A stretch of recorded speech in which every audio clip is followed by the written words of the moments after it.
¿En dónde se desarrolla la primera revolución? En Inglaterra. La pregunta es ¿por qué? ¿Por qué en Inglaterra? ¿Qué pasa en Inglaterra para que ahí se desarrolle la primera revolución industrial? ¿Qué tiene Inglaterra que no tiene Francia? Dime, que no tenga Estados Unidos. Uno, Marcia, población. ¿Por qué la población será importante? Dime. ¿Por qué la población será importante, Marcia? Ah, muy bien, para mano de obra, excelente. Pero esa población tiene que estar en el campo o la ciudad. ¿Dónde tiene que estar esa población? ¿En el campo o la ciudad? En el campo o la ciudad. Esa población tiene que estar en la ciudad. Entonces va a haber un fenómeno social en Inglaterra que va a hacer que exista más población en el campo que en la ciudad que en el campo. Y ese fenómeno se debe a, ¿sabes qué? A una revolución agraria. Una revolución agraria que va a hacer que muchos señores poderosos, oligarcas, concentren la tierra y le quiten tierras a los campesinos. Entonces a los campesinos no les queda de otra. Si no tienes tierra, ¿qué haces? ¿A dónde vas? Así es, los campos cercados, ¿no? Migras, pues. ¿Migras a dónde? A un lugar donde puedas trabajar. Si no tienes tierras, no tienes bienes, ¿qué te queda? Dime, ¿qué te queda? No tienes nada. Wilson, no tienes nada. No tienes absolutamente nada. No tienes casa, no tienes tierra, no tienes bienes, no tienes nada. ¿Qué te queda, Wilson? ¿Qué te queda? Encima eres feo, encima. Para poder conquistar a una sugar mami. ¿Qué te queda? Tu fuerza, pero si eres fuerte. ¿Qué te queda, bebé? No, mentira, Wilson, tú eres guapo, eres hermoso. ¿Qué te queda? Tu fuerza de trabajo, ¿sí o no?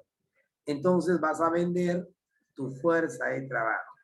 Miles de campesinos van a ir a las ciudades a vender su fuerza de trabajo. ¿Se van a convertir en qué? Wilson. Se van a convertir en, pero escribe en público, Wilson, para que la gente se ría. Se van a convertir en obreros, ¿no? Y eso va a ser necesario para el desarrollo ¿de qué? Para el desarrollo de la revolución industrial. Porque, ¿qué es la revolución industrial? La revolución industrial es el paso de la producción manufacturera, porque antes habían industrias manufactureras. ¿Qué quiere decir industria manufacturera? ¿Qué quiere decir industria manufacturera? Dime. ¿Qué quiere decir industria manufacturera? Que la producción se va a dar a base de ¿qué? De mano, en talleres. Antes habían talleres donde uno solo hacía todo el proceso productivo. Uno solo tenía que sacar las cosas, ¿no? Uno solo tenía que sacar la materia prima, transformarla con sus manos y ya está. ¿Quieres elaborar un calzón, Wilson? Tú sacabas el algodón, tú mezclabas, tú cosías, tú cortabas, tú echabas tinta y ya está calzoncito. ¿Ves? Tú lo hacías todo. Es una producción artesanal. ¿Me entiendes? Manufacturera. Pero ahora aparecen las máquinas. Aparecen las máquinas. Pasamos de una producción artesanal a una producción maquinizada. Las máquinas que van a reemplazar al hombre y van a hacer que produzcan más, más y más y más. En un inicio, mira, muchos van a pensar que las máquinas les van a quitar trabajo y surge un movimiento llamado el movimiento ludista. ¿Ya? ¿Qué plantea el movimiento ludista? Destruir máquinas. Pero no se daban cuenta que al final eso va a dar más trabajo, porque las máquinas van a hacer que produzcan más, más y más y más, y como necesitan mayor producción, van a necesitar mayor cantidad de fuerza de trabajo, no solo para usar la máquina, para usar, mira, diversos procesos productivos. ¿Me entiendes? Muy bien. Entonces, en Inglaterra hay un aumento de la población. ¿Por qué? Porque hay una revolución agraria. Los campesinos migran del campo a la ciudad, donde van a encontrar trabajo en las fábricas. Pasamos de una producción manufacturera a una producción maquinizada. Ahora, ¿cuál es el factor político para que en Inglaterra se desarrolle esta revolución industrial? ¿Qué pasa a nivel político en Inglaterra que no pasaba en otros países de Europa? Cuéntame.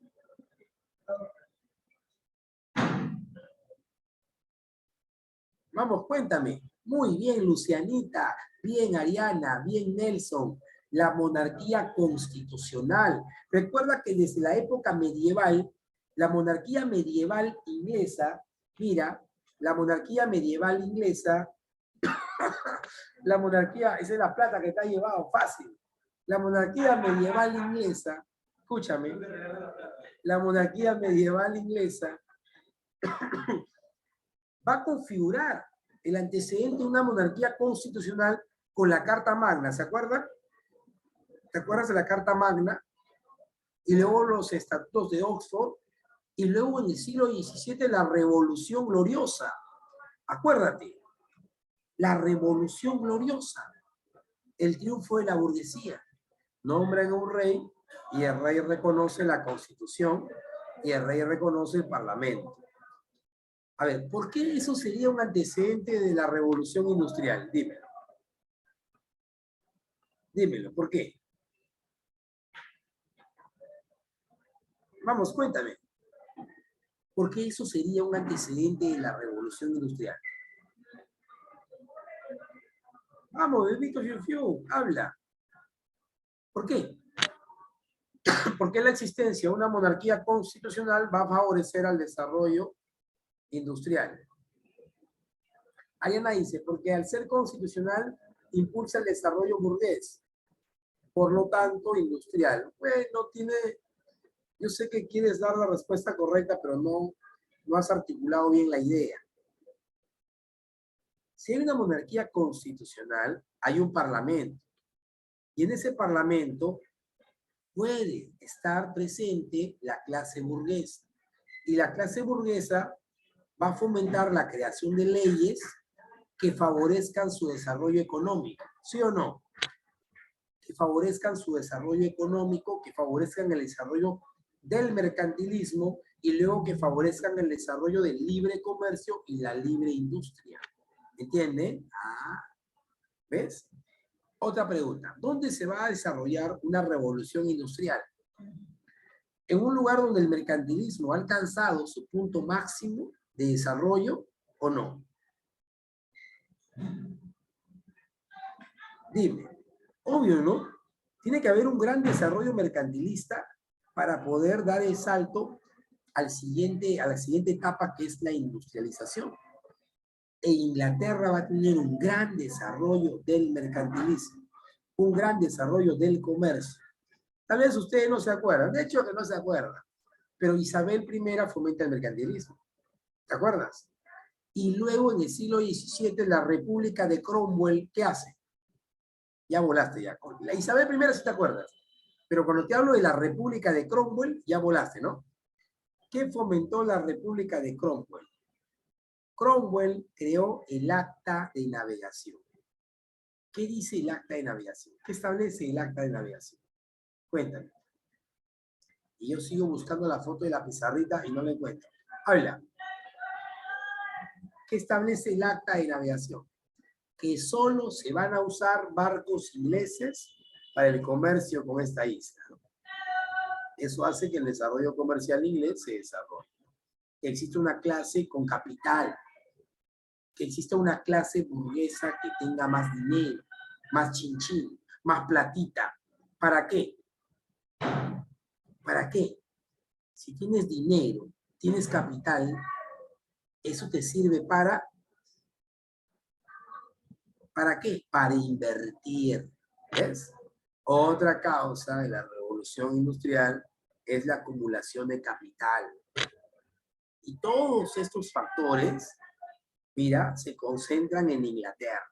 Aparte, que Inglaterra tiene un lugar estratégico, ¿no? Estratégico geográficamente hablando, para el comercio. Es una isla importante donde va a pasar todo el comercio, la actividad comercial de Europa. ¿Por qué crees que el bloqueo continental de Napoleón Bonaparte fracasará? Fracasa porque era imposible mantener a Inglaterra aislada del comercio. ¿Entiendes? Entonces, resumiendo, vamos a resumir. Causas de la revolución industrial. 1. Acumulación de, acumulación de, acumulación de capital. Acumulación de capital. No, no. Un ratito. Acumulación de capital. ¿Qué más? Acumulación de capital. ¿Qué más, bebés?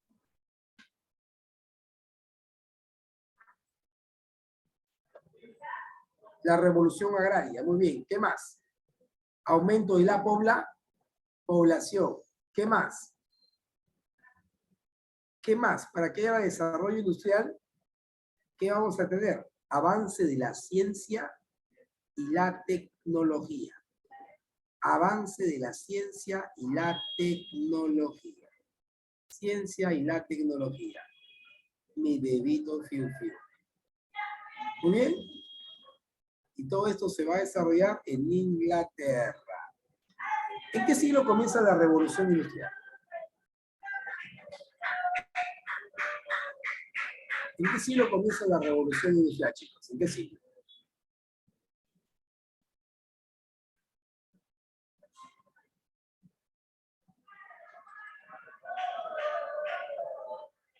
La revolución industrial comienza en el siglo XVIII.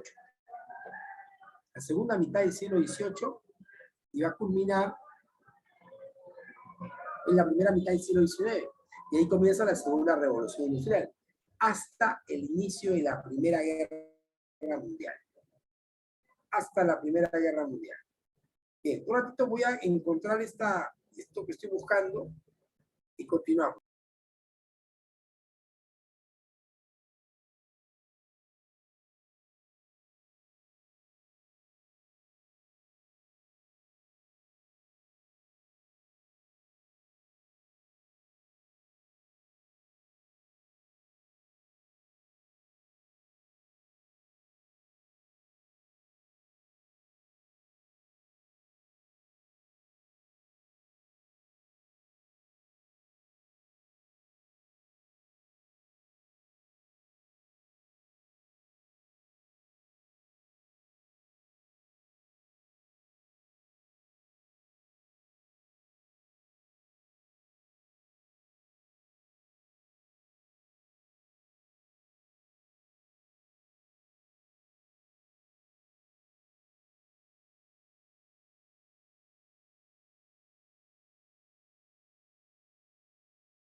Listo, chicos, ya te cuento que estaba buscando mi pizarrita, pero se apagó mi celular.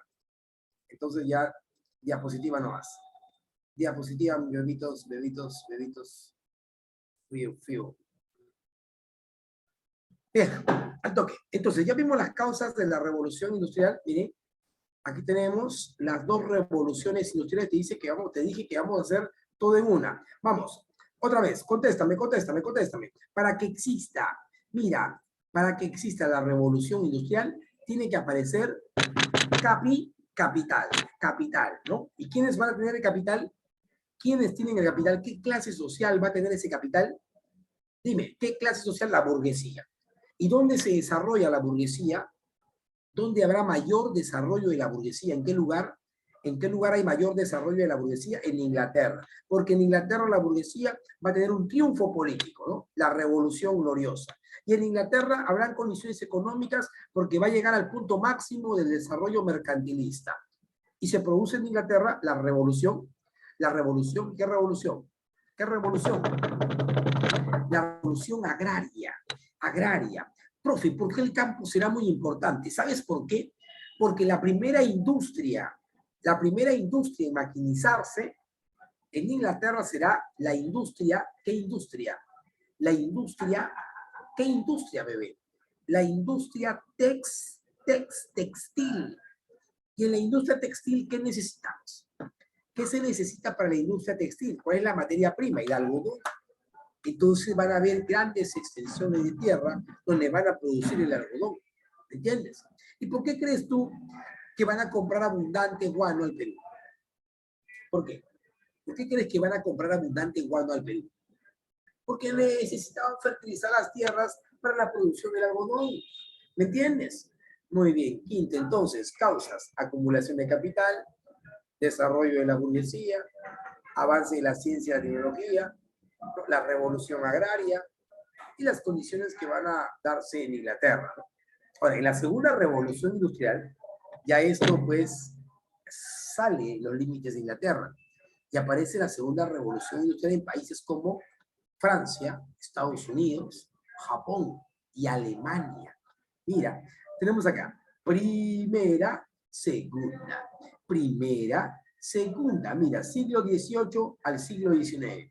Segunda revolución industrial, siglo XIX hasta el siglo XX. Esto es referencial. Tú no te preocupes por los años.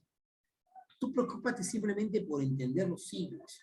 En algunos libros tú vas a ver 1940, en otro vas a ver 1914 con la Primera Guerra Mundial. Tú simplemente siglo XVIII y siglo XIX. Y la segunda hasta el siglo XX. Lugar de la primera revolución industrial, Gran Bretaña, Inglaterra. De la segunda, Estados Unidos, Japón, Europa, Francia y Alemania. Francia y Alemania. Ahí está, mira qué bonito. Fuente de energía. Profe, ¿qué diferencia la primera revolución industrial de la segunda revolución industrial? La fuente de energía. Carbón y vapor. Acá le agregamos el vapor. Carbón, vapor, petróleo, electricidad.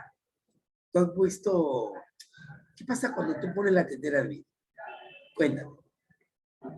¿Qué pasa cuando pones la tetera a hervir? Pones la tetera llena de agua, ¿no? Y comienza a hervir. ¿Qué sucede? Ya, pero ¿qué sucede? Hierve, pues hierve. Ya, pero ¿qué pasa? ¿Qué pasa? ¿Qué observas tú cuando la tetera está hirviendo? Ya sale vapor. ¿Qué más? Tetera vieja, pues Andrew. Tetera vieja suena, ¿sí o no? Ya suena por el vapor. Las que no suenan, las que están bien tapaditas, la tapa se mueve, ¿sí o no? La tapa se mueve. Imagínate Silvana. Silvana está cocinando el otro día. ¿Cómo será Silvana que no sabe ni hacer sopa? Mira, está cocinando. Su mamá le dice, Silvana, fíjate la sopa. Silvana asoma su cara, saca la tapa y ¡fuaf! Todo el carbón en su cara. Todo el vapor, perdón. ¡Pufa! Quemada. No, mamá, mi carita.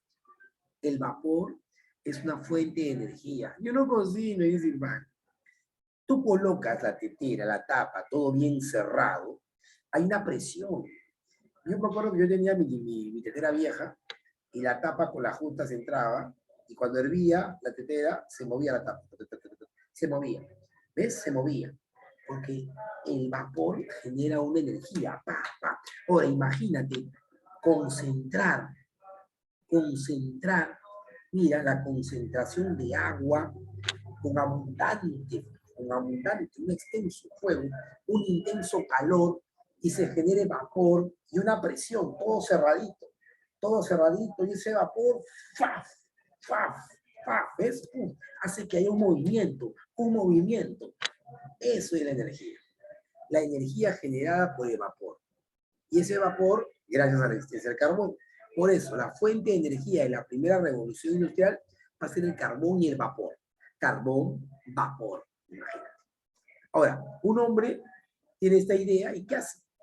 Va a crear una máquina a vapor, un motor a vapor. Que luego en la segunda revolución industrial, ya esto se transforma con la aparición de la electricidad, ¿no? Y el petróleo. Petróleo y electricidad.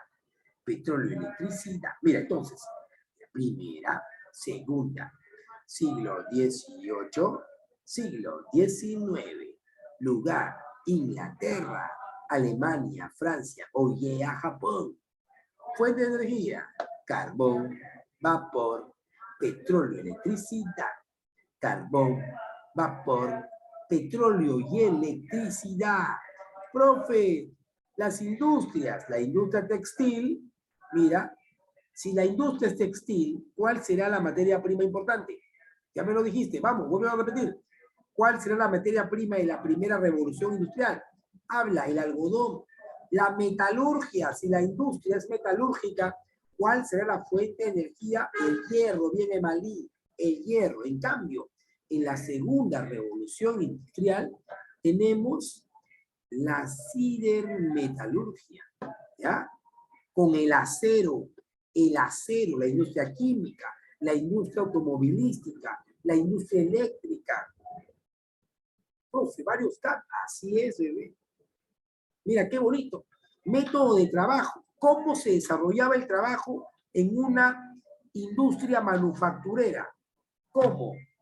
Acuérdate, una sola persona hacía todo el proceso productivo en un taller artesanal. Los talleres desaparecen y aparecen ahora las fábricas. ¿Ya? Las fábricas. Y en la fábrica existe una división de trabajo. Carmencita se dedica a traer, ¿no?, el algodón, Marcia mira, hace la lanita, ¿no? Y tenemos aquí Josué, ese que agarra la máquina, agarra la palanca, ¿ves? Otra persona saca, ¿no?, ya el producto desarrollado de la máquina, empieza a embolsarla, entonces cada uno va a ser una parte del proceso productivo. Hay una división del trabajo, pero es una división no especializada. Silvana en cualquier momento puede dedicarse a empaquetar, Milena en otro momento agarra la palanca de la máquina. Mira, no hay un trabajo especializado todavía, pero sí hay división del trabajo. ¿Ya? Silvana, mira, Silvana, yo no empaqueto, dice. Silvana no sabe cocinar, no sabe empaquetar, no sabe lavar. ¿Qué haces, Silvana? ¿Qué haces? Ni siquiera estudias, Silvana. Ya cambia, Silvana, por favor. Cambia, haz algo, bebé, haz algo. Ay, eso hacen los hombres, dice. Muy bien. Ah, Silvana va a ser influencer, dice. Está bien. Está bien, está bien, está bien. Bueno, ahí está. División del trabajo. En cambio, Silvanita, mira, en la segunda revolución industrial va a haber una división del trabajo, pero va a ser una división del trabajo especializada. División especializada. Cada uno se va a especializar en una parte del proceso productivo. ¿Eso sabes quién lo plantea? Taylor. El taylorismo y el fordismo. Taylorismo y fordismo. Tranquilos que después voy a encontrar la foto en mi pizarra y se la voy a pasar o lo voy a proyectar después del almuerzo, ¿ya? Para que lo vean con mayor detalle.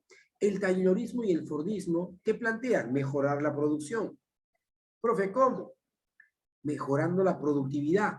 ¿Y cómo se genera la productividad? Mira, Fordismo, claro, Wilson, de la marca Ford, genera cómo vamos a mejorar la productividad dividiendo el trabajo, pero un trabajo especializado. Tú, Wilson, te especializas en agarrar una máquina. Agarra la palanca. ¿A ti qué te gusta, Wilson? Agarrar la palanca, Empieza pum, pum, pum, pum, ¿ves? Alexander se especializa en mover el paquete, ¿no? Milene se especializa en la etiquetación, etiqueta, Entonces, la producción pasa rápido por tus manos. Estás especializado y como tú estás especializado, lo vas a hacer más rápido. Pum, pum, pum, pum. ¿Me entiendes? Entonces, mi querido bebé, entonces mejora la productividad. ¿Entiendes? Mejora la productividad. Y dice, profe, seguro que el taylorismo, al paso de los años, en su relación tuvo a Taylor, ¿sí? Puede ser una probabilidad. Así es, mi querida bebé. Mejora la productividad y mejora entonces la producción. En menos tiempo se va a producir más. ¿Ves? Ah, la quinta, una gran producción. Se va a producir en masa. Y se produce en masa, ¿qué se necesita?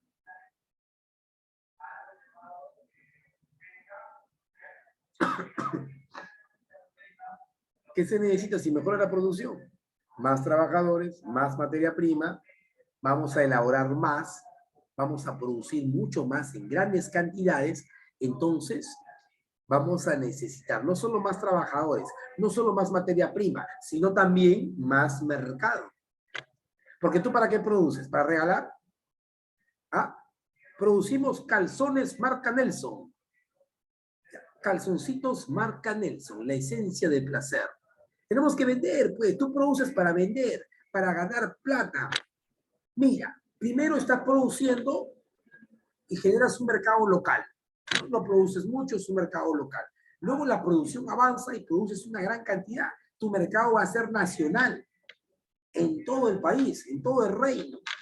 Pero luego te das cuenta que produces mucho más. Entonces tiene que haber un mercado mundial, una globalización. ¿Ves? Por eso se llama revolución. Es una revolución industrial porque hay cambio económico.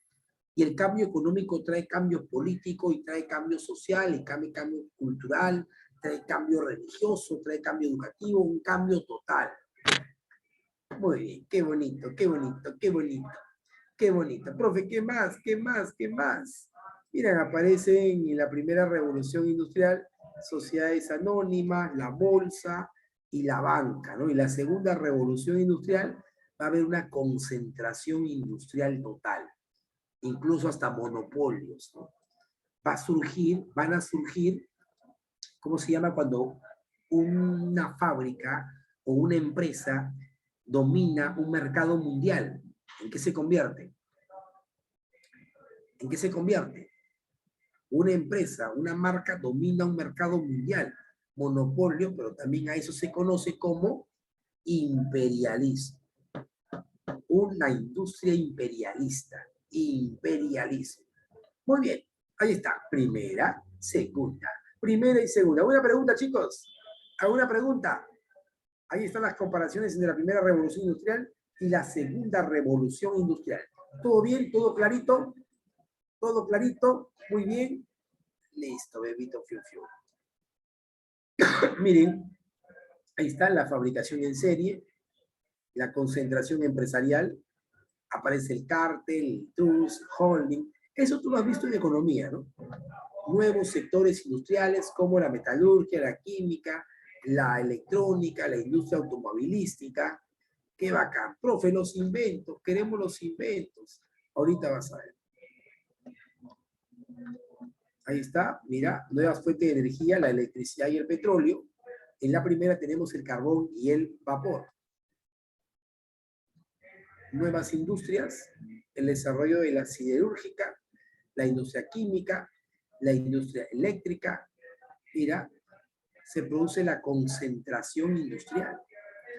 Mira, porque hay una gran producción, el taylorismo, el fordismo. ¿Ves? La concentración industrial como respuesta a las altas inversiones. Y poco a poco empiezan a restringirse la competencia a partir del cártel, trust, holding, monopolio, que hoy en día que vivimos una economía liberal, ¿está qué? ¿Está qué? Hoy en día tenemos una economía liberal, todo esto está prohibido, ¿no? En esta época, no. Inventos. Invento de la segunda revolución industrial. Al ojo, pues chicos. Si la fuente de energía es el petróleo y la electricidad, ¿Cuáles serán los inventos? El petróleo sirve ¿para qué? Para crear o para activar, para generar energía en una máquina o en un motor de combustión. Se va a crear el motor de combustión. Si en la primera revolución industrial tenemos el motor a vapor, en la segunda tenemos el motor de combustión. Y ese motor de combustión lo vamos a colocar en un vehículo. Y el motor a vapor también se coloca en un vehículo. El motor a vapor en un vehículo, ¿qué sale? La locomotora. Y el motor a vapor, el motor a combustión en un vehículo, ¿qué sale? El automóvil. El automóvil. Ah, quinto. Ese motor a vapor también se coloca en un barquito. Sí, el barco a vapor. Recuerda, Ramón Castilla, el primer ferrocarril a vapor de América Latina estuvo en el Perú. ¿Quién lo compró? Ramón Castilla. ¿Con qué? Con la plata del guano. La plata de la caja. El primer barco a vapor de América Latina, el Rima. El Huáscar, bebé. El Huáscar era un barco ¿a qué? Un barco a vapor. Se movía por el carbón. Miguel Grau le dice, el presidente, Mariano Ignacio Prado, permítame volver al Callao para cambiar el carbón, para tener un carbón de mejor calidad, para hacer mantenimiento a las máquinas, porque el Huáscar perdió velocidad, ¿ves? Se movía con la energía del vapor. Bueno, en el caso de la segunda revolución industrial también tenemos la electricidad. Tomás Alva Edison va a crear la bombilla eléctrica, ¿no? Mira, el antiguo foco, la bombilla eléctrica. Ah, ¿qué más? El telégrafo. El telégrafo. Uno de los inventos importantes para la comunicación aparece en la primera revolución industrial. En la segunda van a crear un telégrafo moderno y el teléfono, pues, aló, ¿quién es? ¿Quién llama? Por favor. Qué bonito, ¿no? El teléfono, los rayos X, cinematógrafo, el aeroplano, etcétera, etcétera. Los inventos son facilitos porque los puedes desprender de la fuente de energía. Mira, ahí está el vapor, el barco a vapor. Mira, el motor a vapor hecho por Jason Watt y el barco a vapor Newcomen, ¿no? Mira, mira la olla, mira el vapor, cómo mueve, cómo va a mover la tapa con esta fuente. La primera máquina en crearse va a ser ¿de qué industria? Dígame, ¿de qué industria? La primera máquina, ¿qué industria? Textil. Entonces, ahí está la máquina de telar e hilar, la locomotora, el barco a vapor. Por otro lado, tenemos los inventos de la segunda revolución industrial. Mira el motor de combustión, este motorcito. Tenemos el aeroplano, el telégrafo, el teléfono, la bombilla eléctrica. Ahí está. Qué bonito. Claro, del petróleo sale la gasolina, bebé. Del petróleo sale la gasolina. O sea, la gasolina es un derivado del petróleo. Bueno, Cartel, Trons, esto lo vas a ver en economía. ¿Eh? Listo, mi bebito, fiu, fiu. Consecuencias de la revolución industrial. Consecuencia económica. ¿Cuál es la consecuencia económica? Dímelo. Consecuencia económica. ¿Qué sistema económico se consolida? Se consolida el sistema económico capitalista. Muy bien. Se consolida el sistema económico capitalista. Va a haber un mercado local o mundial. Un mercado local o mundial. Un mercado mundial. Un mercado mundial. Debido a la gran producción, a la producción en serie. Una globalización. ¿Qué más? Consecuencia política. Surgen estados industriales. Estos estados industriales que necesitan materias primas y necesitan mercados. Así que los reyes de estos estados industriales van a fomentar, impulsados por la burguesía, la búsqueda y el control de nuevos territorios. Nuevos territorios llamados colonias. ¿Dónde? A las que van a someter, van a dominar, van a sacar sus materias primas, van a inyectar sus capitales. Son las colonias. Surgen imperios.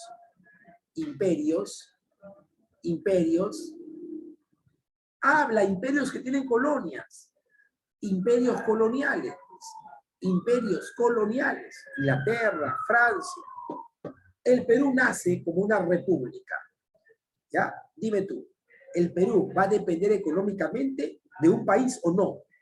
Cuando nace el Perú como república, ¿de quién depende? ¿De quién depende? Dime. De Inglaterra. Va a haber una gran dependencia al capital inglés. Si bien es cierto, Perú se independiza de España, va a pasar a ser una especie de semicolonia de Inglaterra, porque va a haber un dominio económico. No van a gobernarnos, pero va a haber un dominio económico. O sea, en el caso de América Latina va a haber una forma de colonización, mira, soterrada, ¿no? Soterrada, clandestina, a diferencia de África y de Asia, donde ahí sí ellos iban con sus armas, con sus buques y sometían a la población y al territorio. Muy bien, imperio colonial. Consecuencia social. Consecuencia social. ¿Qué clase social se consolida en el poder? Clase social que empieza a consolidarse en el poder, la burguesía. En el siglo XIX, la burguesía tiene gran poder económico, pero todavía está por debajo de qué. En el siglo XIX la burguesía está por debajo de qué. Hay poder del clero, sí, bueno, pero está por debajo básicamente del rey. El rey está por encima de esta burguesía. Y el rey todavía controla, todavía limita. A fines del siglo XIX ya la burguesía empieza a luchar contra el rey y ya en el siglo XX la burguesía tiene gran poder y después de las guerras mundiales la burguesía tiene el control total en el mundo. Porque desaparecen los reinos y comienzan a instaurarse en todo el mundo las repúblicas. ¿Ves? Cambio político. ¿Cuál es la nueva clase social que aparece gracias a la revolución industrial? Nueva clase social que aparece gracias a la revolución industrial, el proletariado, la clase obrera. Surge entonces la clase obrera. En la primera revolución industrial surge una clase obrera que carece de conocimientos, carece de organización, trabajan más de 12 horas o 14 horas, hacen trabajar incluso a niños por la mitad del sueldo, una explotación total. Los industriales, los dueños de las fábricas, hacen lo que les daba la gana. ¿Por qué? Porque hacen lo que les daba la gana. Porque podían hacerlo, pues. Podían hacerlo. ¿Por qué después ya no pueden hacer lo que les da la gana? ¿Por qué? Muy bien, Wilson, porque la clase obrera consigue derechos. Porque la clase obrera ya para la segunda revolución industrial ya comienza a organizarse. ¿A partir de qué? Se empiezan a organizar a partir de sindicatos que van a tener ideologías. Otra consecuencia entonces de las revoluciones industriales es el surgimiento de nuevas ideologías. Mira, vamos a crear una ideología. ¿Con qué objetivo? ¿Que nos beneficie o que sea contraria a nosotros, a nuestros intereses? Dime. Si nosotros somos un grupo social, obviamente que vamos a crear una ideología que nos beneficie, que sustente nuestra posición. Por ejemplo, tenemos al grupo al LGTBI y no sé qué más. Dime, ¿ellos tienen su ideología o no tienen su ideología? Habla, Wilson. ¿Tienen su ideología, sí o no? Claro, para sustentar sus derechos, para sustentar la lucha por sus derechos y por la igualdad que anhelan, ¿no? Porque se tienen que enfrentar a otra ideología. ¿Cuál es la otra ideología que los rechaza? ¿Cuál es? ¿Cuál es la otra ideología que rechaza? A esto, no, Anderson, no. Es la religión, pues. La religión también es una ideología. Obvio. Entonces, tanto los burgueses como los obreros van a generar sus ideologías.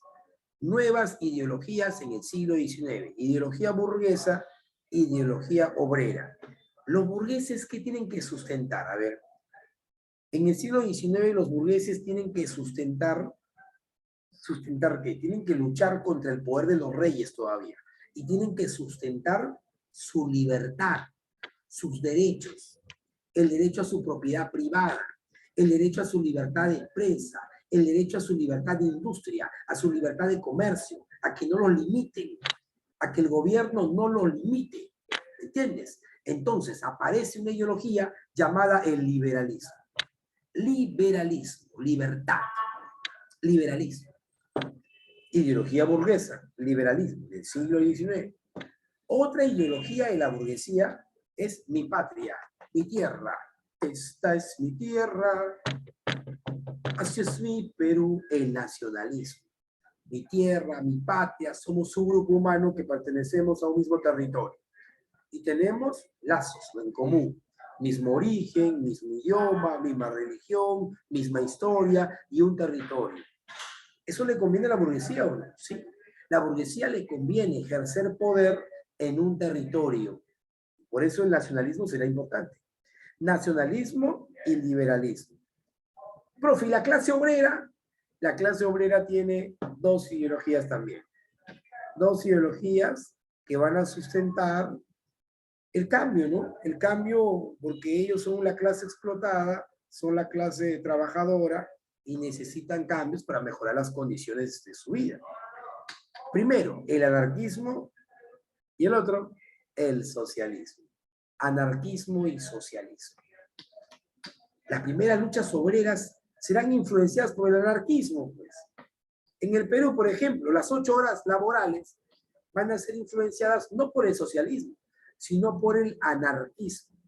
¿Y cuál es la diferencia entre el anarquismo y el socialismo? Bueno, para dar una explicación simple, porque es más complejo, pero el anarquismo, ¿qué plantea?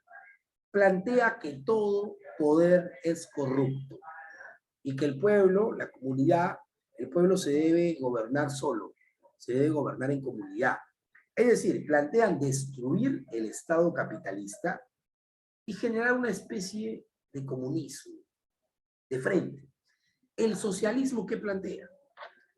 Destruir el Estado capitalista, pero crear un nuevo Estado donde los que dominan sería la clase obrera en alianza con los campesinos. Ese es el Estado socialista, que sería una especie de transición para llegar al comunismo. Ah, o sea que el anarquismo plantea llegar de frente y el socialismo no. Plantea que debe haber un Estado intermedio para llegar al comunismo. ¿Entiendes? Ambas plantean acabar con la propiedad privada, pues ambas plantean que la propiedad debe ser estatal, ¿no? Socializar. Muy bien. Eso es lo que plantea el anarquismo y el socialismo. Mis bebitos, fiu, fiu. Con la pizarrita lo vamos a explicar a mayor profundidad. ¿Estamos bien? Esas son entonces las consecuencias de las revoluciones industriales. Así es, mi querido Anderson. Un Estado socialista plantea que todos los medios de producción, las fábricas, ¿no?, estén en poder del Estado. O sea, fin de la propiedad privada. Por eso el terror, ¿sí o no? El terror, si tú tienes tu propiedad privada, si tú tienes tu fábrica, tienes tu empresa, ¿vas a querer que te la quiten? ¿Vas a querer que te la quiten? No, pues. Obviamente que no. Entonces, el mundo capitalista tiene que enfrentarse al mundo socialista. Porque si avanza el socialismo, eso significa el fin de tu capitalismo, el fin de tu capital, el fin de tu propiedad. Entonces la vas a defender. Eso entonces va a originar grandes guerras en el mundo. Grandes guerritas. Vamos a ver al toque, chicos, antes que nos vayamos, las revoluciones liberales. Mira, revoluciones liberales del siglo XIX. Dime, ¿qué reino tiene gran experiencia revolucionaria? Dime. ¿Qué reino tiene gran experiencia revolucionaria? Rica foto, claro. No es una foto, es una pintura, bebé. La pintura de la libertad. Francia, pues, Esas revoluciones liberales entonces tienen como centro principal a Francia. Francia, 2 revoluciones, del 30 y del 48. 30, 48. Mira, ¿qué pasa en 1830? Francia, que tiene una experiencia revolucionaria, la Revolución Francesa, que con la Revolución Francesa ha conseguido la existencia de una monarquía constitucional, ha conseguido libertades. Es decir, cuando derrotan a Napoleón, se va a restaurar el antiguo régimen en Europa, menos en Francia. En Francia ya no se puede, porque si se va a restaurar todo, obviamente que va a haber otra revolución, pues Francia se va a volver a rebelar. Y eso es lo que pasó en 1830. El rey Carlos X limita libertades con las ordenanzas de Saint-Cloud. Mira, limita la participación política, limita la prensa, mira, limita el voto. Intenta entonces concentrar el poder. Otra vez, volver al absolutismo. Pero el pueblo de Francia tiene experiencia revolucionaria, con muchachos. Impulsados por el liberalismo, se revela Revolución Liberal de 1830. Al toque nomás, sacan al rey Carlos X y se produce el debate, ¿no? Unos piden república, república. Otros no, ya fracasó la república. Recuerden la experiencia con la convención, el directorio y el consulado. Hay que nombrar a otro rey. Y vence la posición conservadora. Nombrar a un nuevo rey. Y nombran al rey Luis Felipe, llamado el rey burgués. La burguesía lo va a nombrar. Y Luis Felipe jura respetar la Constitución, jura respetar los derechos, jura respetar las libertades. 18 años después, crisis económica en Francia. La burguesía comienza a concentrarse, se reúne, conspiran contra el rey. Mira, el rey prohíbe las reuniones. Ante la prohibición de las reuniones, convocan a banquetes. Banquetes, supuestamente van a reunirse para comer en banquetes porque las reuniones estaban prohibidas, y Luis Felipe también prohíbe los banquetes. Empieza a silenciar los reclamos, empieza a limitar, ¿no? Mira, imagínate, hay una reforma electoral para limitar la participación política, es decir, Luis Felipe también limita las libertades de la burguesía y del pueblo. Entonces la burguesía nuevamente se levanta, convocan al pueblo y otra vez. Y aquí hay un grupo social que también va a levantarse, que es la clase obrera. Los obreros, en alianza con los burgueses, derrocan a Luis Felipe I, al rey burgués. Profe, ¿y ahora nombran un nuevo rey? Ya no, pues. Si el nombramiento de este rey fracasó, vence la posición liberal. República, república. Se forma la república. Elecciones. Mira, gana Luis Bonaparte. Profe, sobrino de Napoleón Bonaparte. Luis Bonaparte se convierte en el presidente, pero luego Luis Bonaparte va a establecer la monarquía y se va a proclamar emperador, instaurando, mira, el segundo imperio de Francia, dirigido por Napoleón III. Napoleón III. Se establece entonces una república, la Segunda República. Pregunto, mira, esta revolución de 1848 va a tener influencia en gran parte de Europa. Se van a producir revoluciones liberales en diferentes países de Europa, donde van a ir acabando poco a poco con el antiguo régimen y van a garantizar las libertades humanas. A eso se conoce como la primavera de los pueblos. Primavera de los pueblos. Muy bien, entonces tenemos dos revoluciones liberales, 30, 48. 30 y 48. Pregunta, ¿cuál es la consecuencia de la Revolución Liberal de 1830? Consecuencia. Habla, bebé. Consecuencia de la Revolución Liberal de 1830.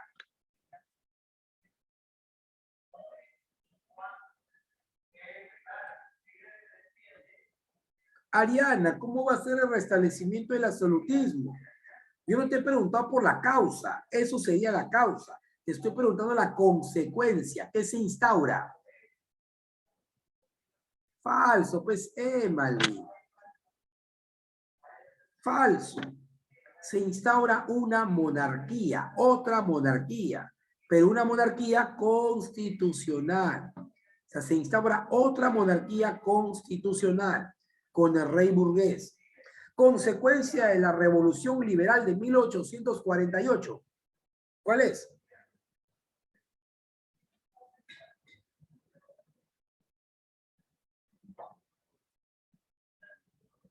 consecuencia de la Revolución Liberal de 1848. Habla. Ahora sí, el fin de la monarquía y la instauración de la república. Pero no por mucho tiempo, porque luego se instaura el imperio. Otra consecuencia, y con eso nos despedimos. Consecuencia de la Revolución Liberal de 1848. Otra, se instaura la Segunda República y también va a influenciar en gran parte de Europa. ¿Cómo se llama eso? ¿Cómo se llama eso? La primavera europea. La primavera europea. Muy bien, muchachos. Ahora voy a buscar la foto de mi pizarrita para que tengas ahí tu resumen. Bien, entonces nos faltan las unificaciones nacionales y nos falta los imperios coloniales y la paz armada, que lo hacemos después de nuestro almorcito. Ya vamos a almorzar, chicos. Vamos a almorzar. Buen provecho. Regresamos. Un comercial y regreso. Chao, bebitos. Besitos. Bye, bye.